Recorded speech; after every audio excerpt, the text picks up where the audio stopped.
کۆمەڵی ئیسلامی کوردستان بە فەرمی دووپاتی دەکاتەوە پێویستە پێش ڕیفراندۆم پەرلەمانی کوردستان کارا بکرێتەوە و داواش دەکات هەڵبژاردننی پەرلەمانی کوردستان لە وادەی خۆیدا و دوور لە ساختەکاری ئەنجام بدرێت. ئەنجومەنی سەرکردایەتی کۆمەڵی ئیسلامی کۆبوونەوەی ئاسایی خۆی لە شاری سلێمانی ئەنجامدا و تێیدا پرسەکانی ڕیفراندۆم و هەڵبژاردنەکانی هەرێم و بەغدا و دۆخی ئاڵۆزی ئەمنی ناوچەکانی شنگال و کۆنفرانسی حزبی تاوتوێ کرد. سربەخۆیی لە هەرێمی کوردستان وتەبێژی فەرمی کۆمەڵی ئیسلامی جەختلەوە دەکاتەوە کورد مافی خۆیەتی خاوەنی دەوڵەتی سربەخۆ بێت و دەژڵێت سربەخۆیی کاتێک بەدیدێت کە کۆدەنگیەکی نیشتیمانی و سیاسی لە هەرێمدا هەبێت و پێویستە ڕیفراندۆمیش بۆ سربەخۆیی بێت نەک بۆ فشاری سیاسی.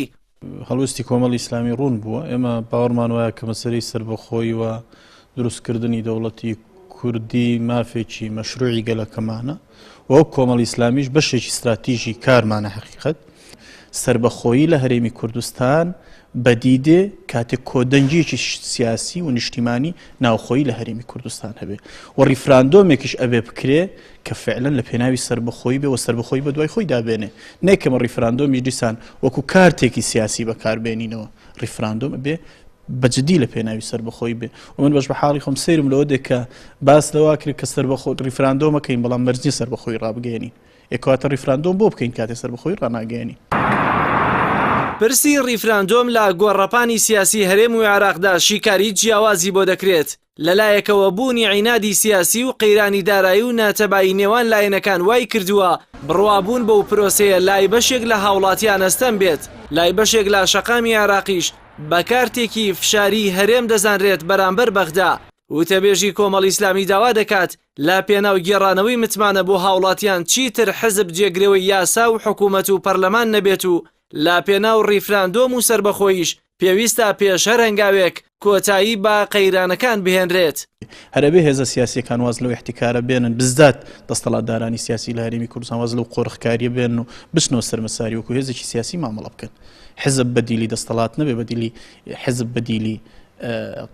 قەزا نەبێ بەدیلی پەرلەمان نەبێ بەدیلی حکوومەت نەبێ بەدیلی هەموو شتێ نەبێ لە هەرێمی کوردستان ئەمە هەر ئەبێ ڕۆژێک کۆتایی بێ لە پێناوی ئەوەی هاوڵاتی متمانە بکە